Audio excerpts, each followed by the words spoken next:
Good afternoon. I'm Jane Sandville. I am Chief of the Prevention Branch in the Office of Demand Reduction at the Office of National Drug Control Policy. Thanks to everyone registering for today's webinar on the community benefit. And special thanks go to our presenters who are all innovators and pioneers in this area. I will introduce them in just a few moments, but first, a few words from our operator. Thank you. I would like to remind our participants that this webinar is being recorded, and we will have approximately 15 minutes for Q&A after the presentations have concluded. We will start the Q&A with a few of the questions submitted by attendees when they registered, and if time permits, open the lines for questions from the attendees. Please note that all lines but the speakers will be muted until further notice. I'll now turn it back to Jane Sandville. Thank you. We know many of you have heard the term community benefit, but weren't exactly sure what it was or how it could help your communities. Today's webinar will provide basic information about the community benefit and highlight 3 different approaches communities have taken in working with their local nonprofit hospitals to use community benefits to address the impact of substance use in their area. Before we begin with panelist presentations, it is my privilege to introduce Mary Lou Leary, ONDCP's Deputy Director for State, Local, and Tribal Affairs. Deputy Director Leary came to ONDCP from the Department of Justice, where she served as the Principal Deputy Assistant Attorney General in the Office of Justice Program. She has 30 years of experience in the field of criminal justice and victim advocacy and is a staunch supporter of prevention. Deputy Director Leary, I turn it over to you. Thank you, Jane. I'd like to start by thanking our presenters. They're dedicated to improving the health in their communities, and we're very grateful for you agreeing to share your knowledge with us today. We're lucky we have Julie Trocchio with us to share her experience regarding community benefits. I'm also really proud to see that 3 drug-free communities grantees, 1 who's a graduate and 2 current grantees, are going to be presenting today. As you know, the philosophy behind the DFC program is that local drug programs require local solutions, and they all symbolize that approach. And I want to thank you, the participants who are listening in, for taking part today, and I hope this will be useful to you. The provisions of the Affordable Care Act and community benefit are still relatively new, and we're all exploring ways to collaborate and improve the health of our communities, especially in the area of substance use and misuse. There isn't any one-size-fits-all solution to our nation's drug problem, but we have learned through experience that when communities come together, they can identify viable solutions. And that's one of the reasons why I'm so excited about today's presentation. If you are not familiar with ONDCP, let me give you a quick overview. We are the White House Policy Office that advises the President on effective drug policy for the nation. And we produce a national drug control strategy, which is basically the blueprint that the federal government follows on drug policy. That particular strategy is guided by 3 basic concepts. Number 1, addiction is a brain disease that can be prevented and can be treated. Number 2, people with substance use disorders can recover. There are millions of people in recovery across this nation. And thirdly, innovative new criminal justice reforms can help stop the revolving door of drug use, crime, incarceration, and rearrest. Let's just go through a couple of slides to highlight some areas of particular concern to ONDCP. We're especially concerned about drug use among youth.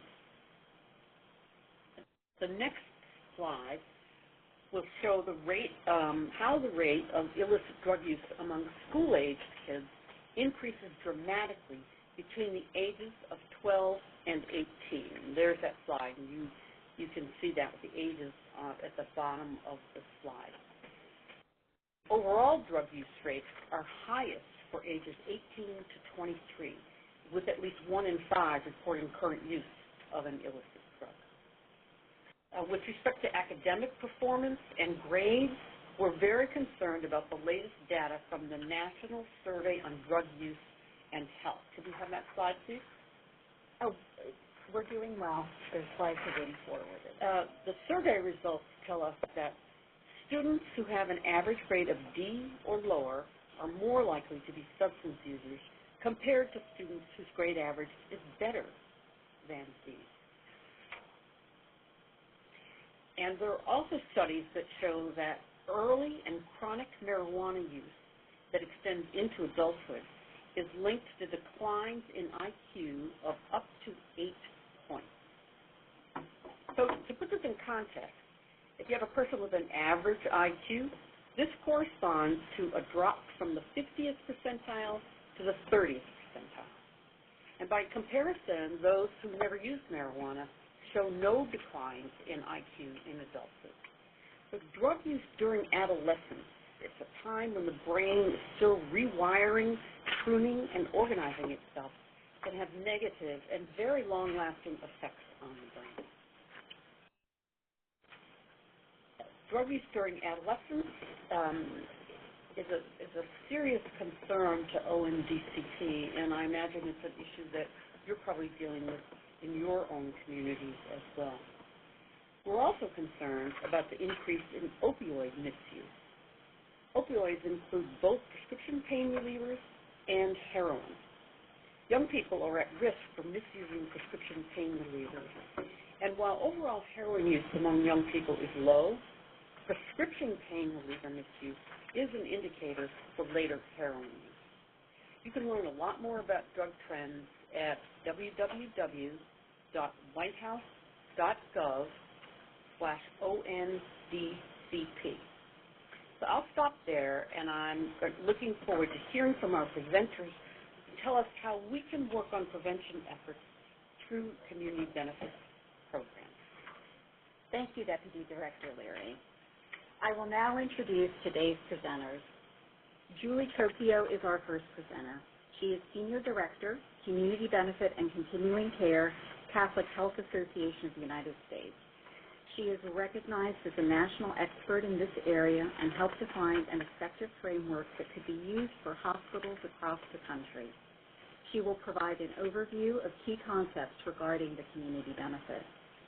In the second segment, 2 drug-free communities coalitions are represented and will focus on community benefit and coalition sustainability. Pat Allen is the coalition coordinator at the Partnership for Youth and one of the chairs of the Communities That Care Coalition. She was part of a now graduated DFC, the Communities That Care Coalition of Franklin County and North Quabbin in Massachusetts. Kat will speak to how community benefit is being used to sustain coalition prevention efforts. Stephanie Stratner is the Executive Director for Allies for Substance Abuse Prevention of Anderson County in Tennessee. She will discuss how her DFC works through its local public health department to engage with local hospitals on the required community health needs assessment. The third segment includes Leslie Aldrich, Associate Director, Center for Community Health Improvement, Massachusetts General Hospital, and Sarah Coughlin, Director of the Charlestown Substance Abuse Coalition. They will speak jointly to a unique hospital and community collaboration that provided support to efforts in the Boston area. Significantly, they used the Community Health Needs Assessment to influence the hospital's strategic plan and ultimately the hospital's overall approach to substance use disorders, including prevention, treatment, and recovery. Before we start, let me just begin by reminding everyone that questions will be addressed during the Q&A session after all presentations have been completed. I now turn it over to Julie Tokyo. Thank you very much, and it's a pleasure to be with all of you to talk about hospital community benefit programs, how we provide community benefits, and how community benefit programs address substance abuse. I'd also like to end by talking about how you might engage with some hospital community benefit programs. So can we have the next slide? And then the next slide, if we could. That'd be great. And I just want to give you a couple of examples of community benefit. Here you see Willie. It looks like Willie's getting a haircut, but really he's learning about prostate cancer. And this is typical of many community benefit programs where they discovered, as have many communities in the country, that prostate cancer rates are high in the African American community. They are diagnosed late, sometimes too late for effective treatment. And many of our programs do deal with disparities, why there are differences in some populations in terms of their health outcomes than others. And this is a hospital that works with the African American community and barbershops in particular, giving out information about screening and treatment for prostate. Now I have another example for you, and this is the next slide, please. This is from California, and it is an asthma program. Here, a school approached a hospital and said, we have a serious problem with absenteeism, and we've discovered that many of the children are absent because of asthma. They are in the emergency room. Sometimes they're admitted to the hospital, or they're just home because they are not well. Can you help us with this? And what I love about this program, it was a true partnership between the hospital and the school. And the other thing I love about the program is that as they proceeded, they kept track of absenteeism and admissions to hospitals, the emergency room, and inpatient. So they evaluated the progress and evaluated whether their program was effective. And the next slide, please. Here's an example of a community benefit program in Idaho. Idaho, as you can tell, is a beautiful, beautiful spot. But when they did their community needs assessment, they found that mental health was a huge unmet need. And when they looked around to see why that might be and what was contributing, major factor was just a lack of psychiatrists and other mental health professionals in the city and really statewide. The jails were really the mental health system in that area. So the hospital tried to recruit more psychiatrists. It worked with the University of Washington School of Medicine and their resident program to see if they could get the residents to rotate through some Idaho hospitals. Their hope was that physicians and psychiatrists would come to Idaho, see how beautiful it was, and decide to stay. And actually, it is working. But when we recruit for medical specialties where there is a gap and there's a community health need, that's also community benefit. Well, let me now give you the definition of community benefit. This is the definition that the Internal Revenue Service uses, that they are programs or activities that address a community health need and meet at least one of these community benefit objectives, that they improve access to health care services, that they enhance the health of the community, that they advance medical or health care knowledge, and relieve or reduce a government burden. And now the next slide, these are some specific categories of community benefit. It starts with financial assistance, and that is care that's given to low-income people who meet the hospital's financial assistance or charity care policy. And it can be free care, it can be reduced care. It's also government-sponsored indigent care, and that would be the Medicaid program, maybe the CHIP program, and if the state or local government had a means-tested program. And then some community benefit services. And if we could see that next slide. And here is a number of categories of community benefit services. It starts with community health services, and that would be like the asthma program or the prostate cancer program. It might be a van that went around the city to deliver primary care, other kinds of services. The other category, and these are categories that hospitals report to the Internal Revenue Service every year. The next category is health professions education, and that's when we train physicians and nurses, social workers, mental health workers, and others. And the costs of providing those are more than what the hospital receives in payment. Then there's subsidized services. This is a group of services that a hospital provides because they're needed in the community and continually lose money.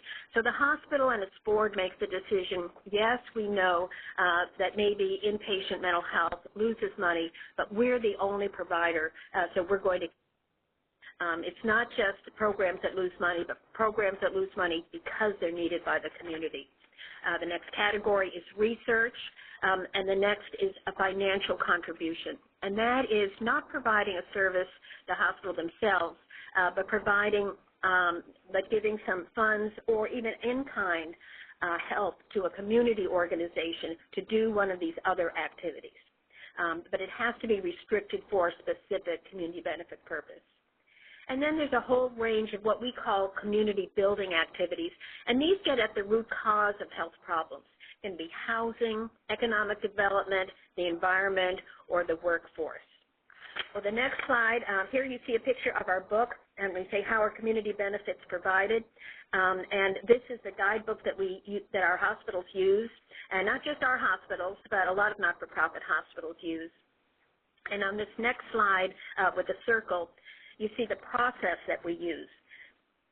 But rather than go through all of these steps, I want to show you, tell you about the 4 major steps in the process under the slide that says how are community benefits provided. As our first speaker was saying, as Mary Lou was saying, hospitals must provide, because of the Affordable Care Act requirement, community health needs assessments. Now, many were doing it before the Affordable Care Act, but the Affordable Care Act formalized it and made it a requirement for all tax-exempt hospitals. We must do a community health needs assessment at least every 3 years. We must work with the local state health department, and we must work with people who are knowledgeable about the broad needs of the community. After we do that, we have to develop an implementation strategy, and that's really a community health improvement plan. You might be more familiar with that term. But we have to say, of those needs we've identified, which are we going to address and which aren't we? Those that we aren't, why? Why aren't we? And it could be there just isn't the resources, or there could be various reasons. But of those needs we are going to meet, what are we going to do, and what is the anticipated impact? And that gets to evaluation. And the evaluation is we have to say at the implementation strategy, what is our anticipated impact? And so the next time we do an assessment, we have to report back, this was the impact of that activity or program. Not only do we report that way, but we also report to the Internal Revenue Service every year on our Form 990. And the next slide, if we could see it, how do community benefit programs address substance abuse? We took a look last year at the needs assessments and implementation strategies of our hospitals and looked specifically at what they were doing in substance abuse. And we found these 4 basic categories. One was prevention and education. It might be healthy lifestyles for high school programs. We heard Mary Lou talk about how adolescents are particularly at risk. We have a program in Maryland where they work specifically with kids on performance-enhancing drugs, everything from using energy drinks in the lower grades to try to get an edge on the soccer field to using steroids later on, or some of the study drugs. And the emphasis is all on an awareness of what you're putting in your body and what the effects could be. So that's prevention and education. Now, access to treatment is certainly a major part of a lot of community benefit programs. And if we had low-income clinics, it might be integrating mental health and substance abuse into the primary care or specialty clinics. A lot of our organizations are also doing some follow-up for discharged homeless persons. We have a program in California that just got started where they're working with a community organization to develop some follow-up and wrap-around residential services to discharge patients who are homeless to try to get them stabilized, maybe work on employment as well as housing. Advocacy is another community benefit in the area of substance abuse. We have a number of organizations who work on violence prevention, and of course substance abuse is often tied to violence. And we also look at legislative proposals. Our various hospitals might look at local or state. We at the national level look at some federal legislative proposals and try to use our advocacy to influence that. But perhaps the most effective way that our organizations and their community benefit programs work in substance abuse is through collective action. I'm really looking forward to hearing about some of the drug-free coalitions. But also sometimes if a hospital doesn't have a drug-free coalition, they might work with schools or other community groups. Well, how might you work with a local community benefit program? I think one of the best ways is just leader to leader, the head of your agency talking to the head of the hospital or head of a program within a hospital. You can also join a community health needs assessment team. Almost all hospitals have assessment teams that include people from the community. Or you could participate in the process. It might be as a member of the team, it might be a member of a focus group or a community forum. Now, one of the requirements that we have when we do our assessments is taking into consideration comments on previous assessments. And so you might comment on an existing. Hopefully your interaction will be a little bit more proactive, but at a minimum, take a look at the last assessment that was done of a local hospital and have some comments that perhaps there were problems in the community you're aware of that they didn't identify. You might help or join a coalition on a related topic, homelessness or on school health. And I will tell you that hospitals are big organizations. They're siloed. It's sometimes not easy to find the right person right off the bat, but be patient and call or write until you find that right person. And one of the things that we've found is that it takes time to build a relationship, and so give it time. It might be the most effective partnership right off the bat, but after time you will. Well, how might a hospital help you? You might have a joint program with a hospital. A hospital might be able to lend some expertise from its health professionals or just some extra feet on the ground. I mentioned earlier we have professional education programs, and medical students, nursing students, social work might help. And then we might do some research. Academic medical centers might do some research projects that might support some of your work. Certainly subsidized services. Hospitals often will have programs that they know won't make money, but they purposely do them because they're needed by the community. I've heard of some sobering centers located within hospitals that would fit that category. And then in community building that I mentioned earlier before, getting involved in housing. Now this last slide are some CHA resources that I wanted to tell you about, and they are some guides that we have for our hospitals. They're all on our website, chausa.org, and you are welcome to access those. And with that, Jane, that's my presentation, but I'm really looking forward to the discussion. Thank you, Julie, for that excellent presentation. Kat Allen will now begin the segment on community benefit and coalition sustainability. Kat, I turn it over to you. Thank you, Jane. Can you guys hear me?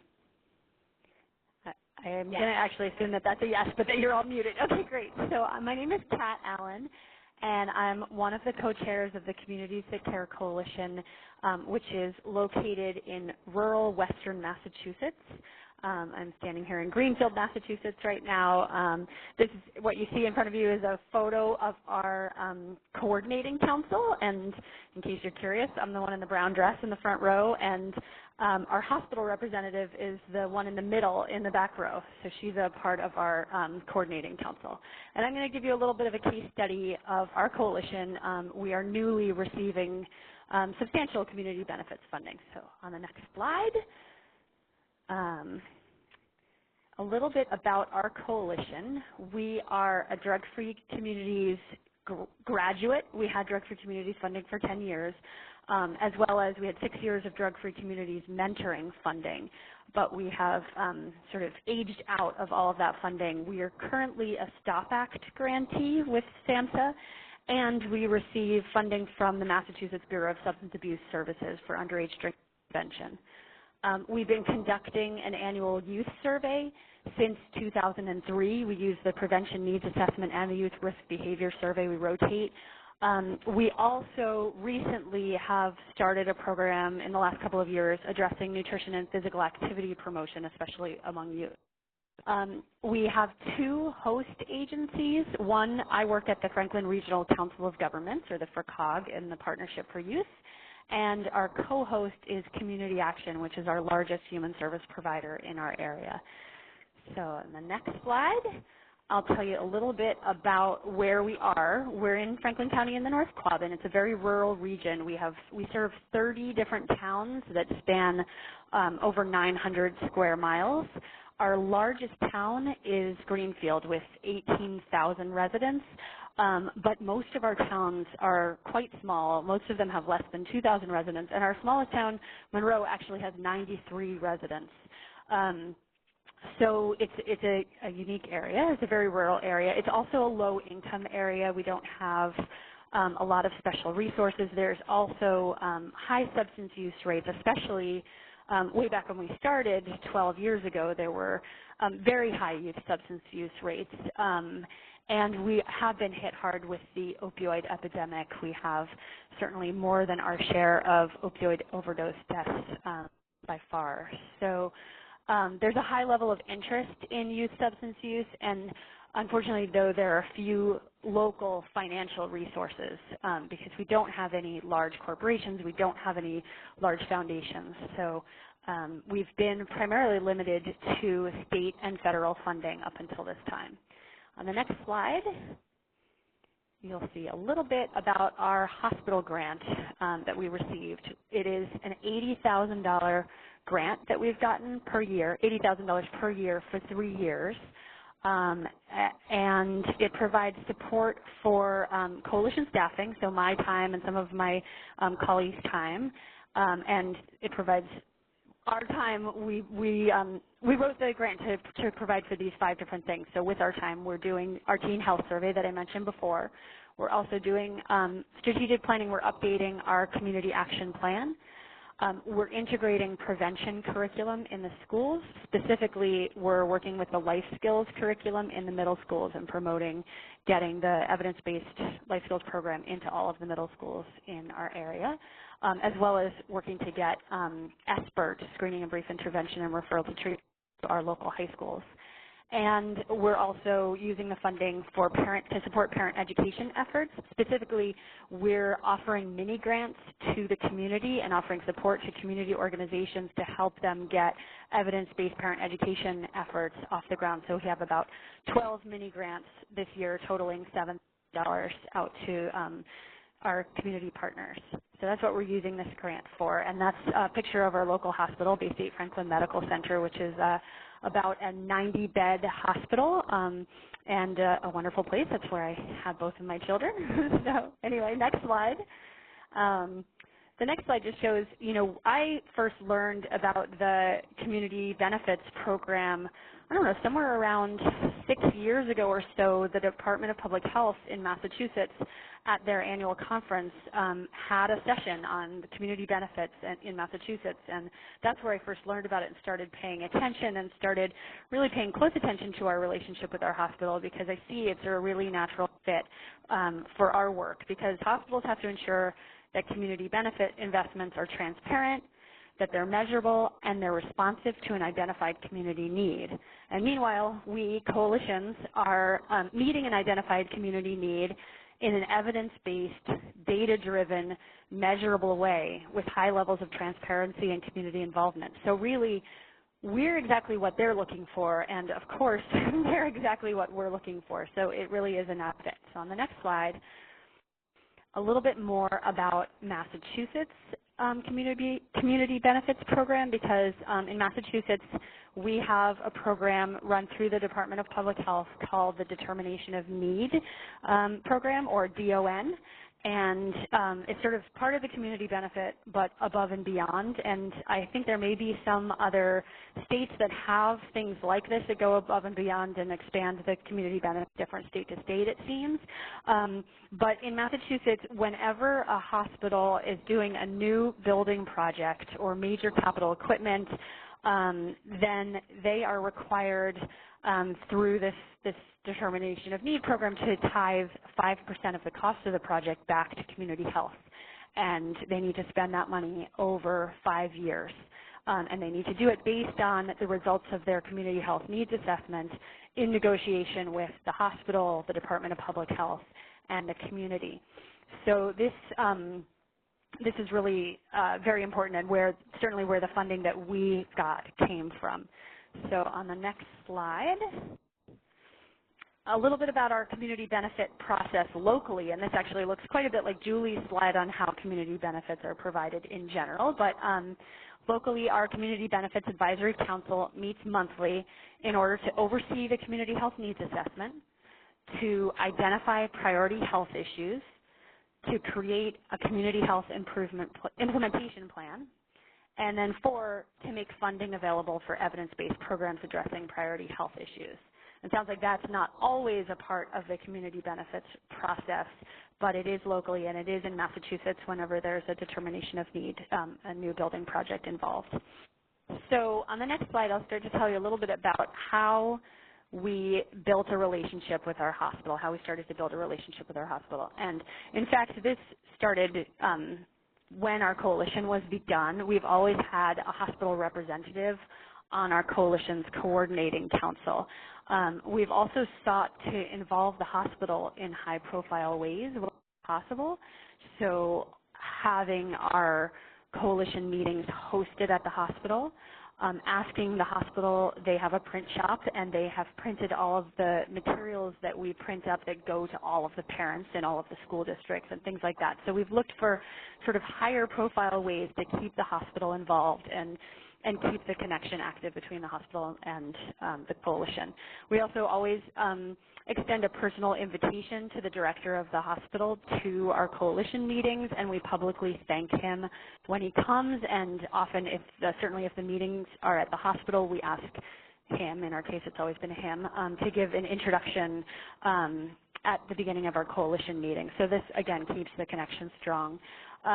Also, our coalition contributes data to their community health needs assessment, and it's not an insignificant contribution that we can provide. You know, we have years of really high quality data from these youth surveys, and that really adds to their ability to conduct a good community health needs assessment.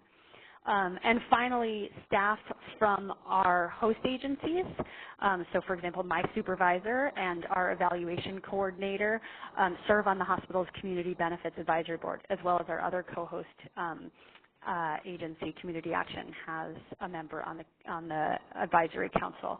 So the next slide actually shows the membership of our local Community Benefits Advisory Council, just so you can see sort of a typical membership of one hospital advisory council. So there's the 2 co-chairs are someone from the Franklin Regional Council of Governments, who are director of community health services, and the hospital's community relations co-chair, or community relations person is the co-chair. We also have the local community action agency, partial hospitalization program, emergency room nurse manager, city health director, the opioid task force coordinator, the University of Massachusetts School of Public Health represented, and the Area Agency on Aging. So these are all different organizations that we have relationships with, and that's just sort of how it is as a coalition, right? You have relationships with all the different agencies in your community. So on the next slide, I'll answer the question, how did we make the case to fund our coalition? So this slide I'm going to tell you about how we made the case to fund our coalition before the request for proposals, the RFP, even came out from the hospital. I mentioned that I went to this presentation on determination of needs many years ago through the Department of Public Health, but you know, even apart from that, our relationship building with the hospital has always been important, and you know, I talked about the specific ways we built that relationship in a previous slide, but also reputation building in the community. That is obviously really, really important, especially in a small community, to build that reputation through relationships with other agencies as well, and through sort of consistent professionalism and getting at outcomes. And so the next bullet point here is we've been consistently using and promoting evidence-based practices, environmental strategies, data-driven decision-making, community-involved planning process, and collective impact. And I think every Drug-Free Communities Coalition on the phone is doing the same thing. All of the community coalitions, drug-free, substance abuse prevention coalitions are doing all of these things as well.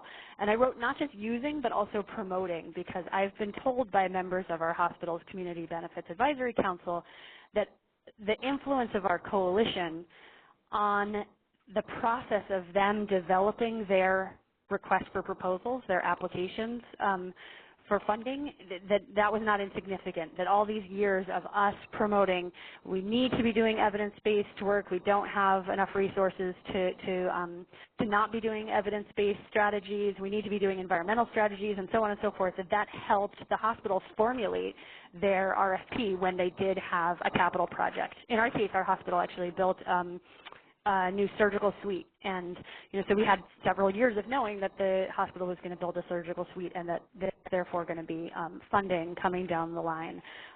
And we also were aware that that was going to line up with when we lost our drug-free communities and our drug-free communities measuring funding, and we were going to need a local source of sustainability. And then the last bullet on here is just demonstrating outcomes. That's, I think, really, really key of how we made the case that we're worthy of funding. Everybody does and should want to put their money into something that is working. So being able to demonstrate that we're getting to outcomes is really, really important here. So on the next slide, actually the next slide is just a depiction of some of the outcomes, and this has been really, really important for us to be able to demonstrate what we're doing. And so on the left, these are our 3 priority risk factors for the region that our coalition has prioritized and identified through our data, through the Teen Health Survey, and so on and so forth. Poor family management, laws and norms favorable to drug use, and parental attitudes favorable to drug use. Those are our priorities since the beginning, since 2003, and you can see that that these risk factors have gone down in the community. And then on the right-hand side, it shows youth substance use rates also going down, alcohol use rates, marijuana, cigarette use, and prescription drug rates going down, with the exception of marijuana, which is sort of flatlining, which is actually kind of favorable in light of what is happening throughout the rest of the country, and that it's starting to go up. So on the next slide, so we're really proud of those outcomes, and we definitely share them whenever we get the chance, because that is really key to making the case that we're worthy of funding. So here's how do we make the case to fund our coalition now that the RFP is out, now that the request for proposals is out from the hospital. First of all, we made the very true case that we needed support at that time. We were running out of drug-free communities and drug-free communities mentoring funding. We needed a local source of support. We had already proven ourselves. I also think it's really key that we weren't asking for funding at a time when we didn't need it. In a small community especially, there aren't a lot of resources to go around, and so we really want to support our partners whenever we can, but also it's really important to preserve. So we asked also for support for strategies that are current, popular, and positive in our community. So for example, the life skills curriculum, integrating this into the middle schools is very popular. We have an opioid crisis right now, and parents are worried about their children, and getting this into every middle school is a really good sell for the community. People are really excited about this strategy, as I believe they should be. So, and then also parent education. This is a very popular strategy. It's very positive. And because it's mini grants to the rest of our partners in the community, it sort of shares the benefit around the community. And then finally, I think having a strong plan for evaluation, for process evaluation, outcome evaluation, and impact evaluation for all the different pieces of the project. I think this is how we made the case when responding to the RFP. So the final slide is just my contact information, and we'll have a question and answer period later, but just wanted to share how we have gone about doing this. It's been a really, really positive, amazingly positive thing for our community, for our coalition, because it has allowed us to keep doing exactly what we wanted to do when we were about to run out of money. So thank you very much. Thank you, Kat, for your very informative and helpful presentation. Stephanie Strutner will be our second presenter for the Community Benefit and Coalition Sustainability segment. Stephanie, I turn it over to you. Thank you, Jane. Good afternoon, everyone. I am Stephanie Strutner. I'm the Executive Director of Allies for Substance Abuse Prevention of Anderson County, Tennessee, and I'm happy to be with you today to share our process of how our coalition navigated its way to be in partnership with our community hospitals in their community health needs assessment. Move on to the next slide, please, Eddie. Our community is located in the Appalachian Mountain region and was home to the Manhattan Project, which, as most of you probably know, helped create the atomic bomb. Our geographic isolation was a primary reason the federal government selected our community as the site of the national laboratory. For this reason, and with the long-standing cultural norms of Appalachian culture, multi-generational substance abuse has a long history here. It's really no surprise that substance abuse ranks as a high priority among our citizens, and this has been evidenced by many years of assessments conducted by our local public health agency. Our coalition conducts a needs assessment every 2 years. This assessment includes extensive data on substance abuse-related indicators. It's available on our coalition's website, and we specifically shared it electronically to our hospitals during their assessment processes.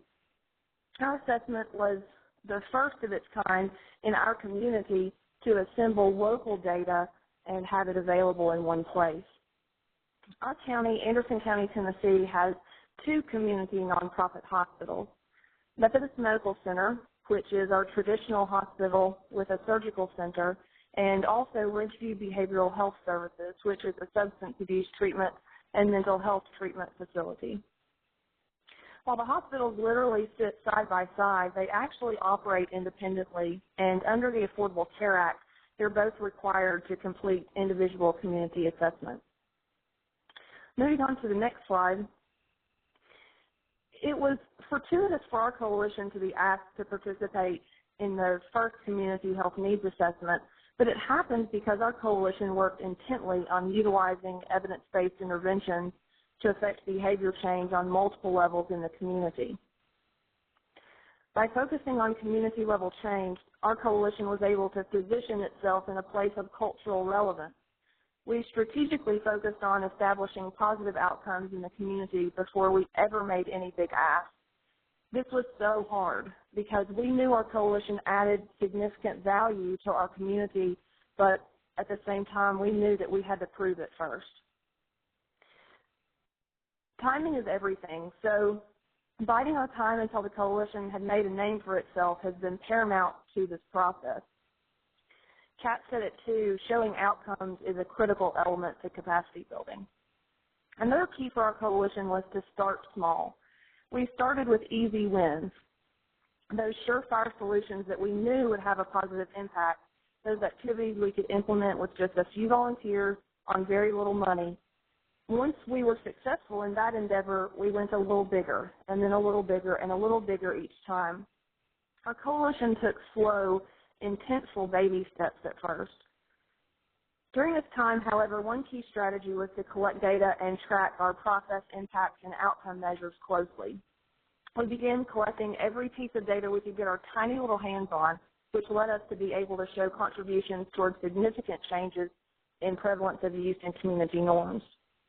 Perhaps one of the most important aspects of our success in capacity building was simply having a physical presence in our community.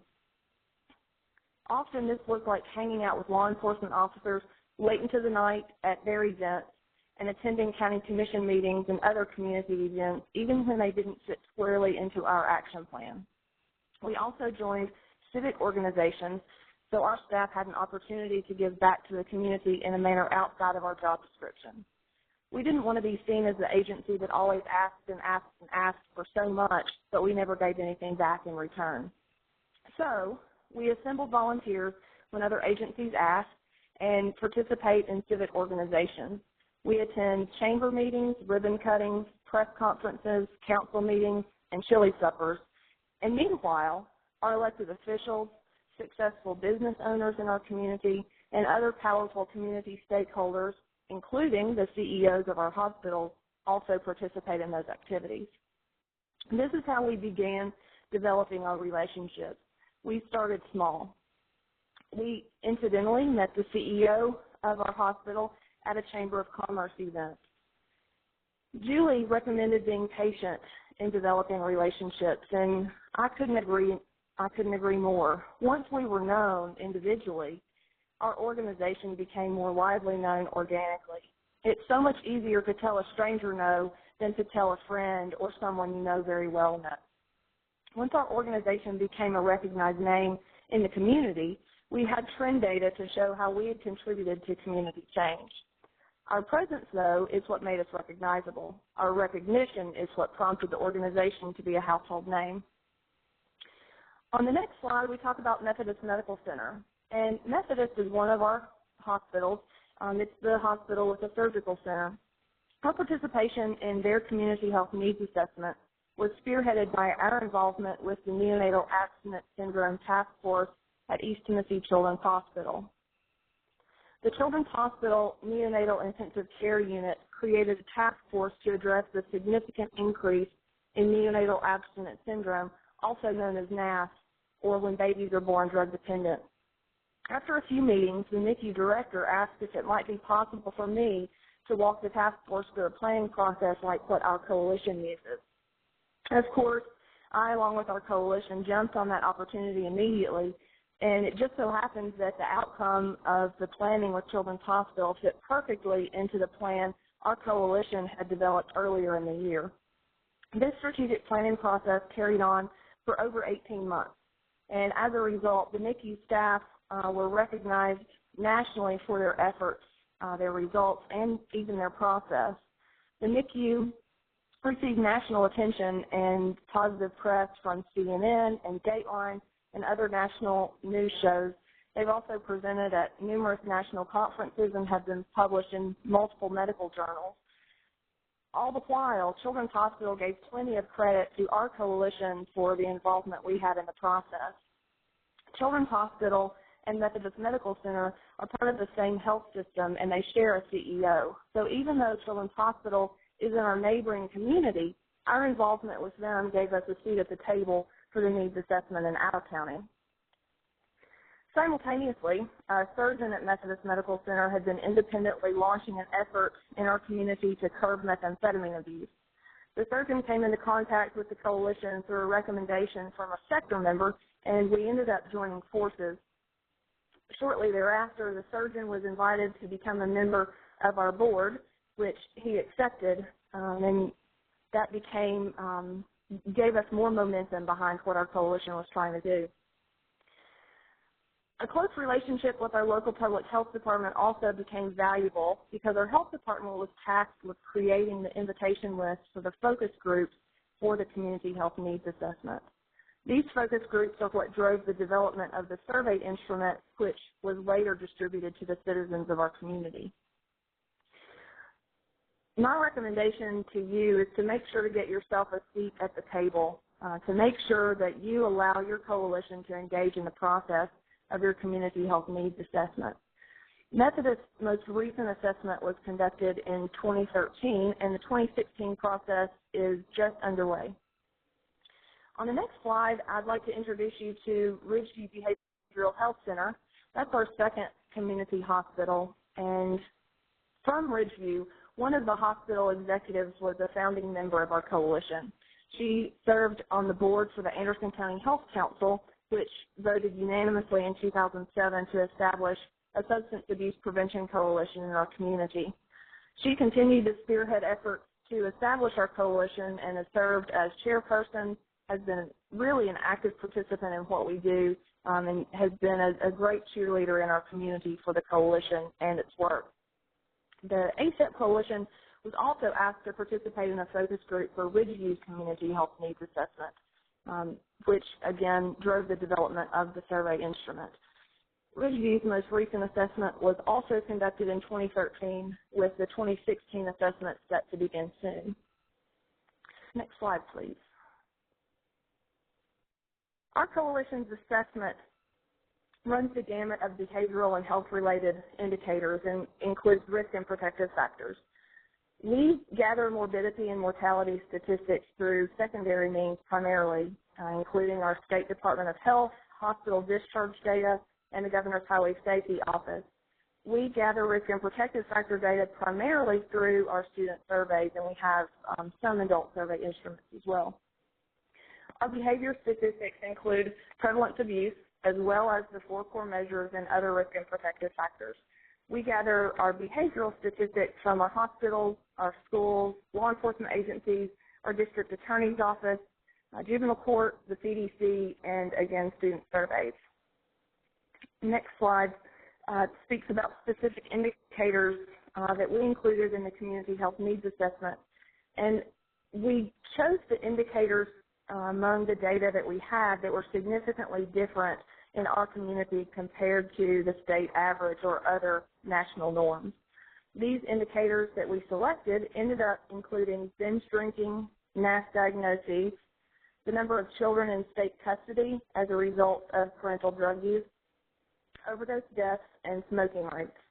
We sourced these data from student surveys from the Department of Health, the Department of Children's Services, Health Department data, and also data through the CDC, including one tool that's been very important to us, which is the Behavioral Risk Factor Surveillance System. On the next slide, I'd like to share some key findings from our Community Health Needs Assessment. And the Methodist Medical Center assessment showed that drug abuse was the #1 health concern, followed by alcohol use as #2 and tobacco use as #3. And I just want to make mention again that since we have 2 hospitals, we have 2 separate community health needs assessments. And just another side note, in case you're wondering, the percentages on the screen don't add up to 100% because the respondents were able to rank their top 3 concerns. Those percentages indicate how many respondents ranked the concern in their top 3. On the next slide shows the assessment from Ridgeview Behavioral Health Hospital, which this assessment also identified substance abuse as the #1 health concern. What's interesting, though, is even though our 2 hospitals used different processes to conduct their assessments, both processes identified drug abuse as the #1 health concern in our community. I also personally find it very interesting that our treatment hospital did not break down substance abuse into multiple categories such as alcohol abuse, drug abuse, and tobacco use, but Methodist Medical Center did. Next slide, please.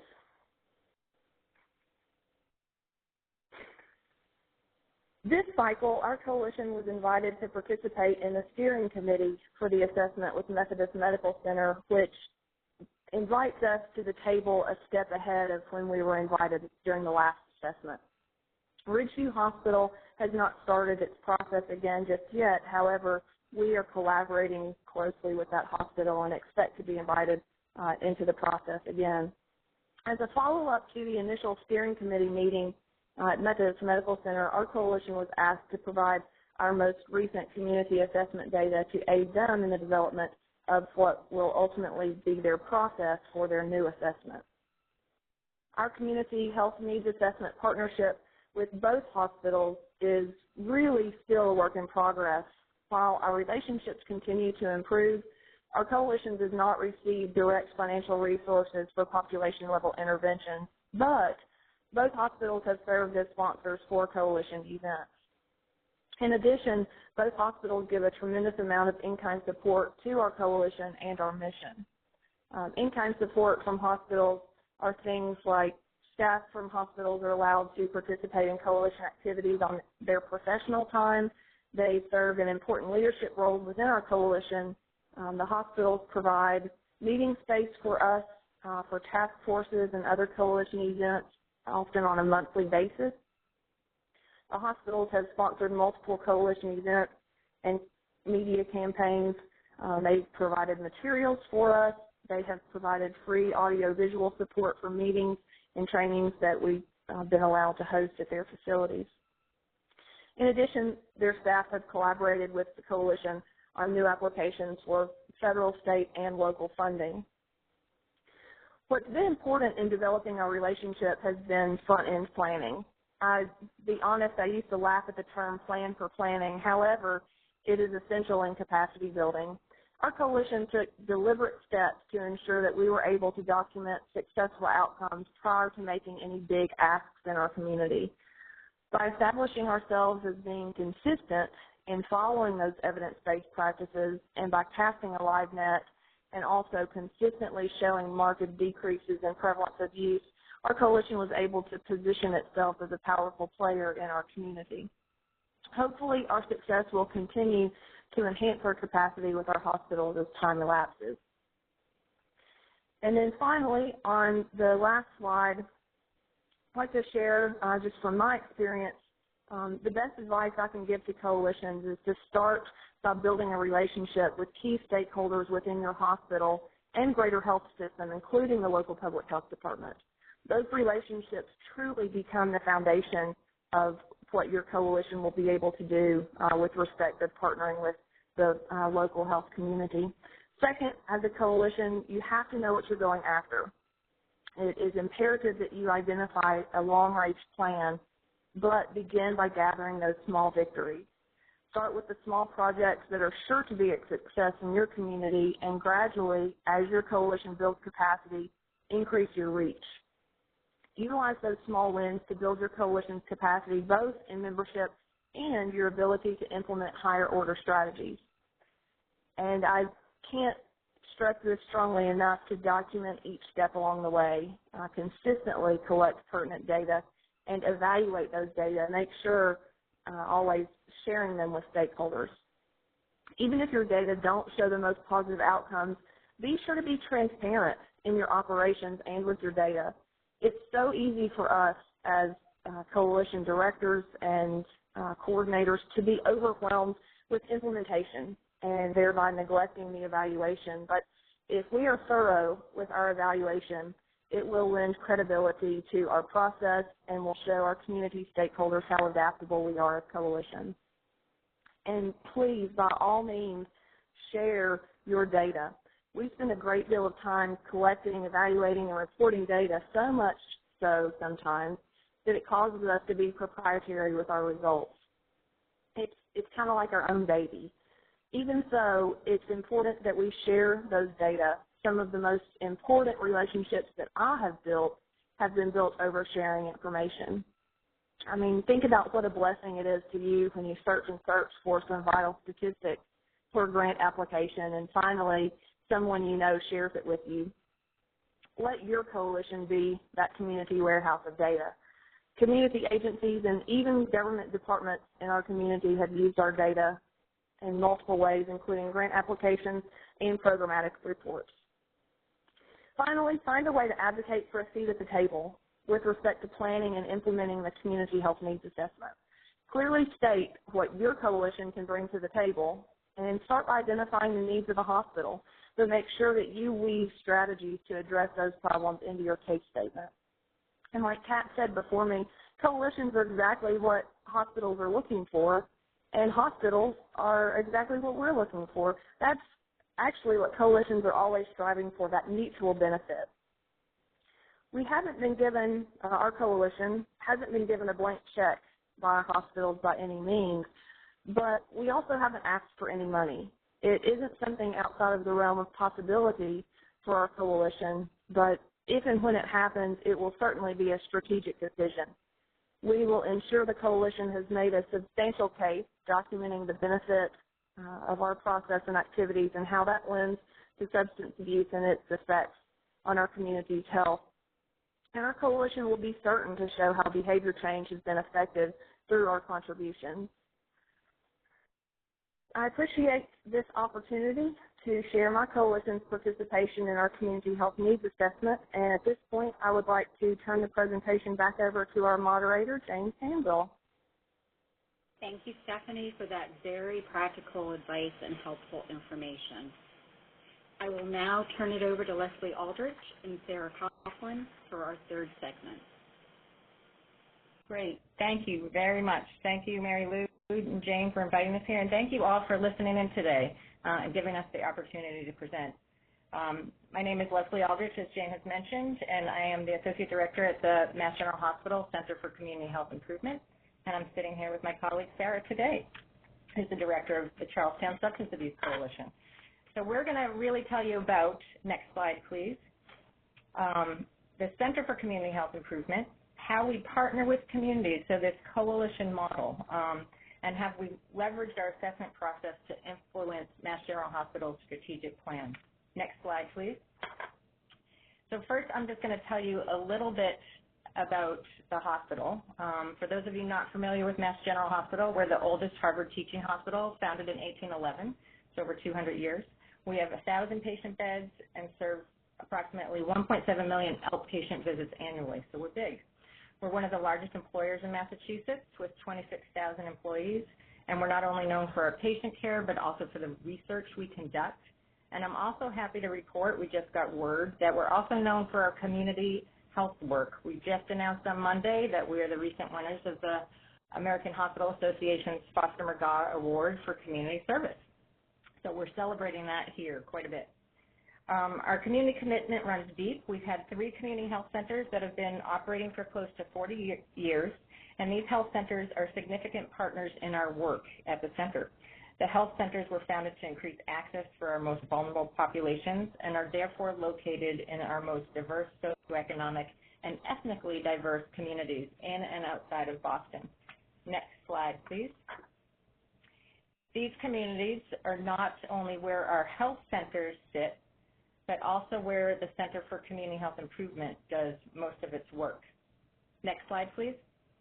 As you can see here, both maybe not, okay.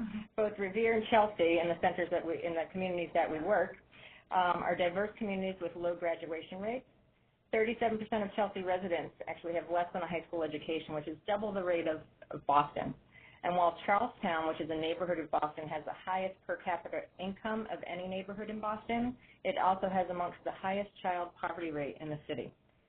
So it has almost 2 communities. And my colleague Sarah will tell you a little bit about Charlestown and the work that they're doing there. Next slide, please. And just to back up, I'll tell you a little bit about our center real quick.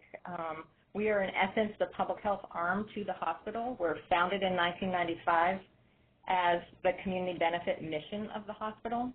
In 1995, we conducted our first community health assessment to partner with communities to determine the priorities and strategies. Our first community health needs assessment in the community of Revere, we found that youth substance use, specifically underage drinking, was the health priority of concern.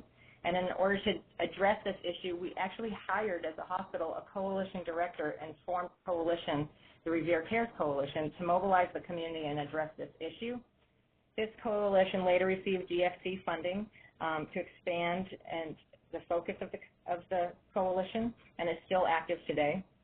And fast forward 10 years for the center, and this slide doesn't depict this, but we've now realized we had a strong base of work, yet we needed to create an internal awareness. In 2007, we worked to change our name to the Center for Community Health Improvement. We were previously known as the Community Benefit Department. Not many people knew what that meant. And then we worked at the hospital to actually change the mission of this institution, which was not a small feat. This is a large hospital, to really explicitly state that we were going to improve the health and well-being of the communities we serve. Today, after 20 years, we have over 31 initiatives in and outside of Boston to improve community health. In this slide, as you're seeing here, the health impact pyramid, our approach to community health at the center is guided by this pyramid, which was developed by Tom Frieden at the CDC, the director of the CDC. And what it illustrates is how focusing on your efforts on changing policies and systems, seen at the bottom of this pyramid, enables you to have an impact on the largest number of people. Many people have probably seen this. And that as you go up the pyramid, you have a deeper impact on a smaller number of people. And implementing interventions at each of the levels, you achieve really the maximum public health benefit. So how we as a center and as a hospital do our work, we follow this approach, and we follow it through our community coalitions. Next slide, please. So at the center, we focus our efforts, as I said, in 3 areas that follow the health impact pyramid. At the top of the pyramid, we work with vulnerable community members and patients to increase access to care through community health workers and navigators. In the middle of the pyramid, we work to improve opportunities for young people through STEM education, science, technology, engineering, and math.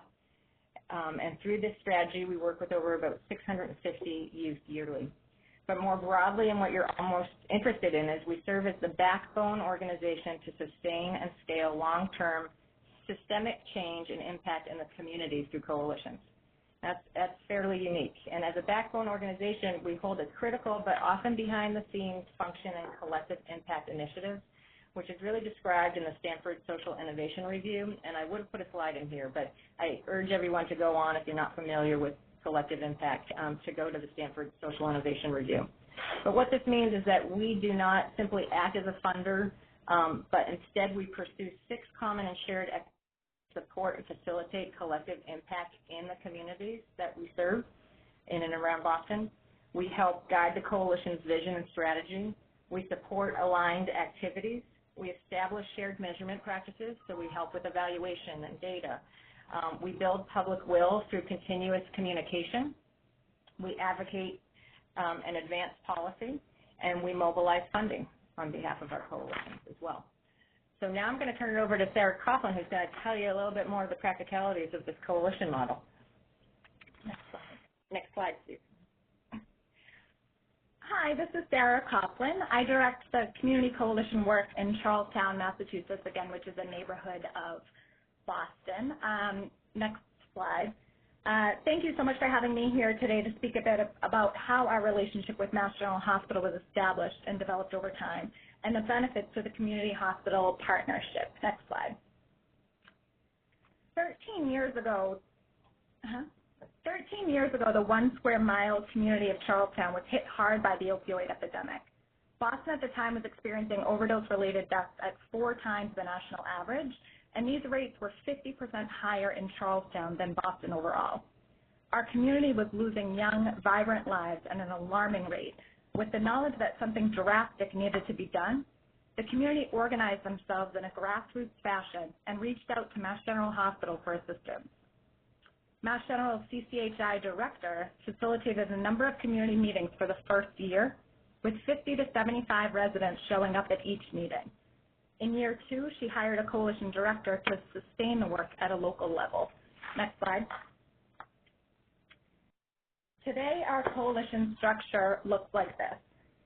As a director, using a collective impact model, I oversee the work of 75 active coalition participants, representative of the 12 sectors, to build the capacity of the community to address its top identified health concerns.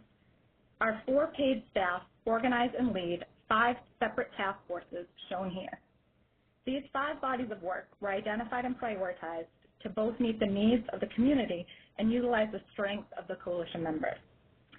When we first started this work, we were mostly funded through DFC dollars, but we've been able to leverage those dollars in order to receive other grants from both the state and city, as well as philanthropy dollars generated through hospital donors. Our efforts, which I'll go over a bit on the next slide, are aimed at strengthening protective factors, decreasing risk factors, and work to increase access to and resources for successful treatment and recovery from substance use disorders. Our trauma work is a fairly new body of work formed this year after 2 tragic high-profile youth homicides happened in our community. Next slide. Direct connection to our community informs our work at every level. Our residents and youth serve as the voice of our work and directly inform both our priorities and our strategies to address health concerns. Our deep connection to the community is what also assists the hospital in their efforts to better serve their patient population, which you'll see more detail in the next slide. Similar to many substance-focused coalitions, we've been successful in many primary prevention efforts, such as the Botan Life Skills Prevention curricula at our elementary and middle schools, work with primary care to encourage and support substance use screening, and facilitate parent engagement and education.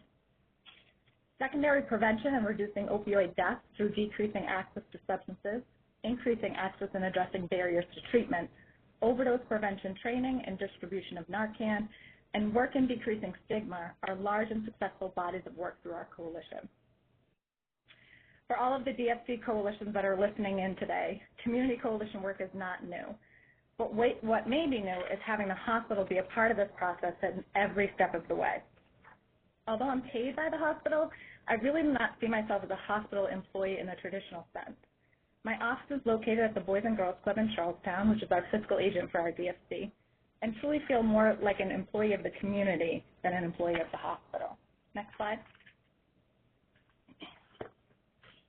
Having a hospital that believes in prevention and the value of working with communities as our backbone organization does not simply allow us to convene around specific programs or initiatives.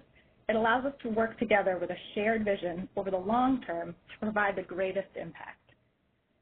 Together with our community partners and the hospital as our champion, we're able to address and solve the issues in our community as they arise, and not just every 3 years during the required community health needs assessment. An example is our newly formed trauma working group that was developed this year. Having the weight and influence of a nationally recognized institution as our backbone organization has been incredibly helpful, for example, when residents and coalition members are advocating legislatively for policies impacting our community. The hospital and community mission are one and the same. We're here to create healthier individuals and communities. I don't think either could be as successful without working together collaboratively. Next slide. Now for the fun part. With Mass General as our backbone organization, we've had many successful outcomes as a coalition. I know we're short on time here, so I want to just give one quick example. Youth are the major component of our work. They teach us about ever-changing teenage trends and are a go-to people when thinking about any strategies aimed at youth. Originating only with DFC dollars, our teams developed a social marketing campaign called Turn It Around to educate the community about the dangers of prescription drug misuse. They named it, they handpicked the pills that they frequently see at parties or in the community. They identified reasons for that teens are turning to prescription drugs. For the posters, they were involved in every detail of this initiative. Through the support of the media and resources at Mass General, we were able to grow this campaign, hang posters all throughout the community and on local bus stations. And because of that visibility, recently we were given philanthropy dollars through the hospital donors, which has allowed us to grow our campaign even further. We have 35 youth leaders that meet weekly and organize monthly pro-social events throughout the community and are a known entity within Charlestown.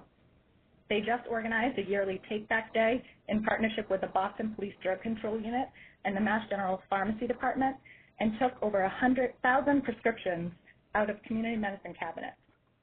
They get super excited with every new like on their Facebook page, so I'm just going to throw in a quick plug there before I turn it over to Leslie, who's going to discuss how our community work influenced Mass General's strategic plan. Great. Thank you, Sarah. Next slide, please. So basically, as you can see, Sarah has been able to do a lot of great things in Charlestown. We're fortunate to have her lead these community efforts. And for all our community partners who are engaged with us in this work, because of their efforts and others, we've been able to influence the hospital strategic plan. So I'll tell you quickly about that. Next slide, please. So as you can see from the data that will be shown, in our last assessment processes, I should say, since the Affordable Care Act requirement, we've talked to close to 4,000 individuals since 2002 in order to find out what people believed were the leading health concerns. Not surprising, substance use, particularly opioid usage, and public safety and crime remain the top 2 perceived health issues for our communities. We've been doing these assessments for 20 years since we started the center, and these issues are still, were there then and are still there now, unfortunately. So it's important that we're all working on this together. But unfortunately, this data and the perceptions that were found in the community through our needs assessment are also backed by the secondary data, because the rate of opioid use and deaths within our Commonwealth is quite large. Next slide, please. So in 2012, the stars really aligned for us. Right after we finished our community health needs assessment, and here's some opioid data that you can see, and the crisis that we're dealing with here in Massachusetts and really across the country. Next slide, please. So in 2012, the stars really aligned for us. Right after we finished our community health needs assessment, we at the center were asked for the first time in Mass General history to develop a strategic plan for the hospital around community health, similar to the other mission areas of the hospital. And this was because we were part of the mission. We worked in 2007 to really be the fourth leg of this mission. So we did this by working with others across the institution. There's probably about 100 people involved in this process to explicitly connect community health to our other mission areas so that we were embedded. Next slide, please. To do this, we brought our community health needs assessment findings to population health management, which prompted them to look at a patient diagnosed with a substance use disorder here at the hospital. Next slide, please. Not surprising, some powerful facts were discovered. 29% of Mass General high-risk patients had substance use disorders, and those that did were more costly and had higher readmission rates. Next slide, please. This data was then used, and this is just another way to depict this. Next slide, please. This data was then used to develop a hospital response to improve the care for patients with a substance use disorder. After a year of 7 a.m. meetings, a comprehensive new initiative that spans from bedside to the community was designed and submitted to hospital leadership. After careful review, hospital leadership made it the #1 clinical priority of the entire hospital strategic plan. This is the first time we are aware of that a community health needs assessment drove the major clinical priority of an academic medical center's strategic plan. It's not something that I ever thought I would see in my lifetime here, and I've been here for quite a long time. So it's truly monumental, and this was, our strategic plan was one of the many that got put forth to the hospital. Next slide, please. In brief, the initiative and the plan that we submitted consists of a consult team. And next slide, please. This just goes through substance use disorders. Excuse me. In brief, it consists of a consult team that meets with patients at their bedside, enhanced care at our health centers, more access to medication-assisted treatment, and greater linkage with community-based providers through recovery coaches. These recovery coaches are peers in recovery to help guide patients through the process from the hospital to their community. They work with patients wherever they are on the spectrum of readiness, even if the patient is not ready to quit. And actually, Sarah here sits on a hospital consult team that reviews this model and this plan, and her knowledge of the community and what's being found in the community really influence how this model kind of shifts and moves forward. Next slide, please. Data is still really being reviewed after a year of beginning this new delivery of care, and this just is more kind of details on this initiative. Next slide, please. The data is still being reviewed after a year of beginning this new delivery of care. Preliminary findings, next slide, please, in our first 3 months have revealed both early successes and the challenges we face. The patients we are seeing are both medically and psychosocially complex. Next slide, please. However, in spite of these complexities, we've seen impressive successes already. Comparing the patients we have seen this year to the subset of patients who were also admitted to the hospital last year, we've already reduced the length of time they spend in the hospital by nearly a day, and we've similarly reduced utilization of the emergency room in that group from 58% to 24%. And additionally, patients are reporting a 67% increase in the number of days they have remained abstinent. Next slide, please. So the quote that you're about to see really illustrates the changes we're making here at the hospital because of our community health work and this new initiative. The woman who gave this quote is now completing the medical care she needs. She's connected to a recovery coach and a primary care doctor and is planning to go on to further addiction treatment. This new initiative has really created a culture change at the hospital, making it possible for someone who once felt ostracized to now feel like she's being treated with dignity and compassion. Substance use disorders, once referred to as a substance abuse issue, is now thought of as a chronic disease. This is truly monumental for a hospital of this size. Next slide, please.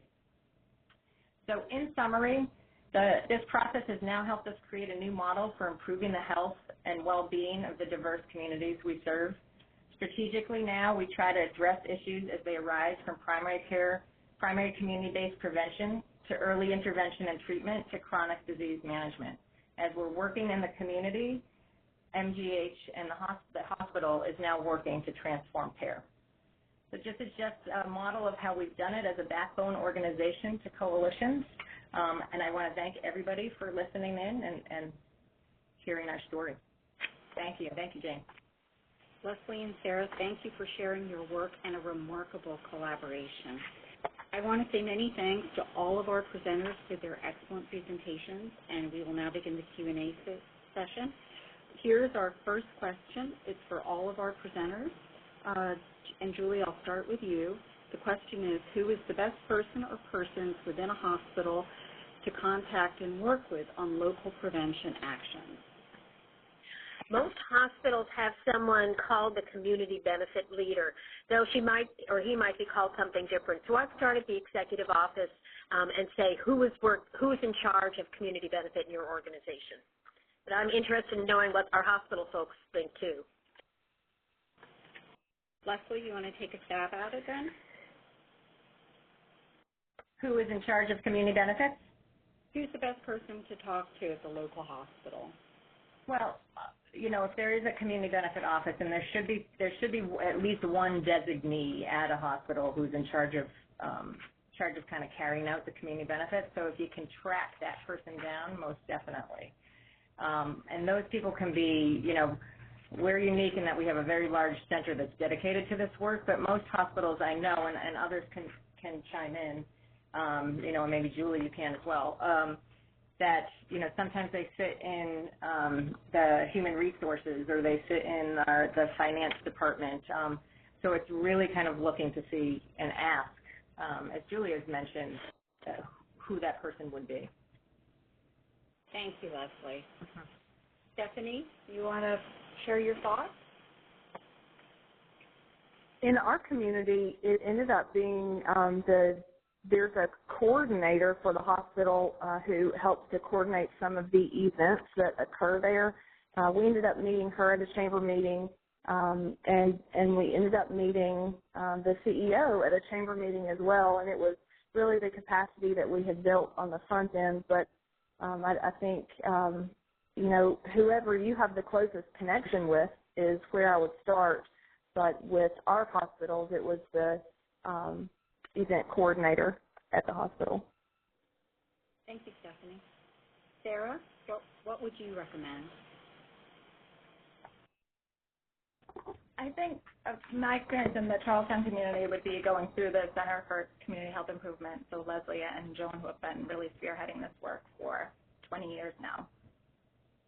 Thank you. And Kat, what would you recommend? In our community benefits officer is the public relations director, so she has been our sort of primary contact throughout the years, but secondarily also the hospital president, as Julie said, sort of building that leader-to-leader relationship. And I would say what helps with that is also getting to know the president's administrative assistant a bit. That I find that with superintendents and other folks like that, it's always really nice to know the administrative assistant. And finally, I think it depends on what strategies you're working on, but for us, the emergency department director has been a good contact in terms of trying to promote screening, brief intervention, and referral to treatment, and so on. So, but building as deep a bench as you can with having as many different partners at the hospital that you can is great. We also work with the birthplace, the midwifery arm of the hospital, or the hospital's birthplace is very involved in substance use, so they make really great partners. Those are great suggestions, everyone. Thank you. To our operator, do we have any questions from the participants? While we're waiting for Lisa, we do have another question. It's for Julie. How much are nonprofit hospitals required to give to keep their nonprofit status? Well, I was very interested in Kat's description of a requirement that the hospital had to give a certain proportion of a project. There's no specific amount that the federal government imposes. There are about 5 states that require some sort of proportion of an organization's expenses. But the rule of thumb that most hospitals use is they try to give back to the community at least the value of what taxes they would have paid. But there's no across-the-board amount. Thank you, Julie. Shall we go back to Lisa Jimenez? Are you there? It sounds like Lisa's not there. Let's go ahead. Let's go over to our next question here over the phone lines. Thank you. Who's next? Yes, this is Ellen Gerstein with the Gwinnett Coalition for Health and Human Services. I appreciate the detail of the amount that the coalition got in the first presentation of $88,000. How much funding did these other two community coalitions get from their hospitals. Stephanie and Sarah, would you like to address that? Sure. So our main, this is Sarah Coughlin. Our main funding, again, started with the DFC funding, which is $125 a year for 10 years that we received. We have one full-time staff, myself, that's funded through Mass General directly, and then we have 2 positions that are funded through the DON. So in total, it's a couple $100,000, right? And at Mass General here, I think about 25% of our expenditures, which is probably, you can calculate it many different ways, over $10,000 if we're not thinking about kind of health center expenditures and Medicaid and all of that.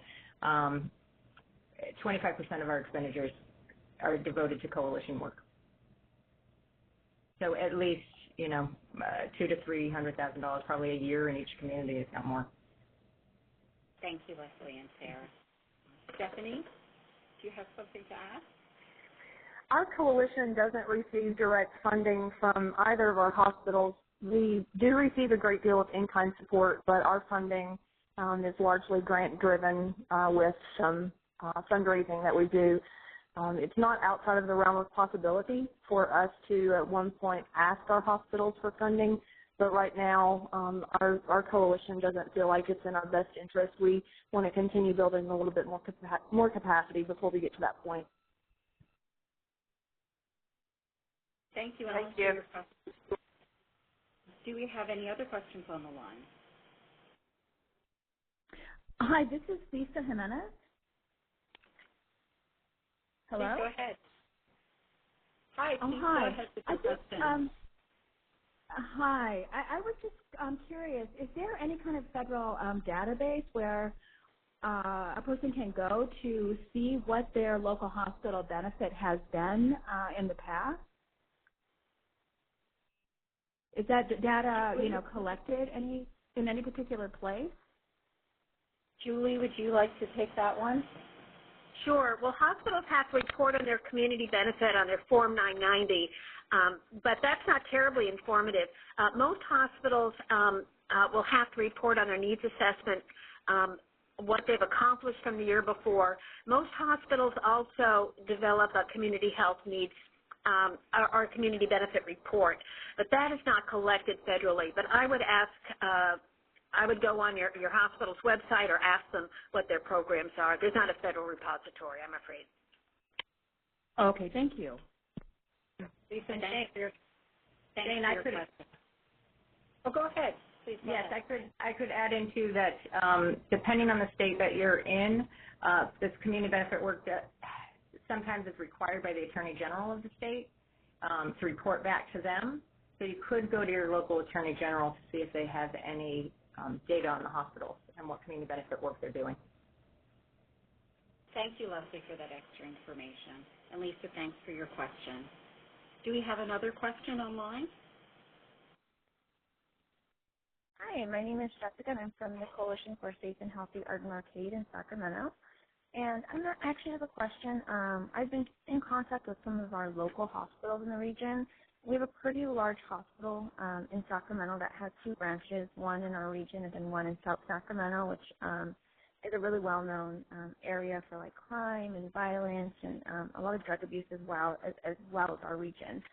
But their hospital has a trauma department. And so to my knowledge, a lot of the funding is really geared to trauma prevention in the south area of our city.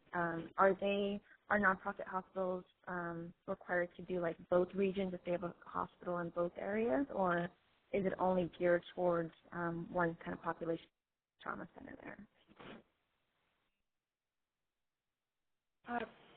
Leslie, might you want to since you're at Massachusetts General, take a stab at that one? Yeah, so I think from the Affordable Care Act and the guidelines is that you really the hospital has to show that they're meeting the needs of the vulnerable patients and they're assessing the needs of vulnerable patients. So it really depends on how the hospital defines vulnerable patients. They can also define it by a population, or they can define it by, kind of the boundaries of where the hospital sits, depending on the demographic. So it varies by hospital. You said that this is a trauma, they're focused on trauma?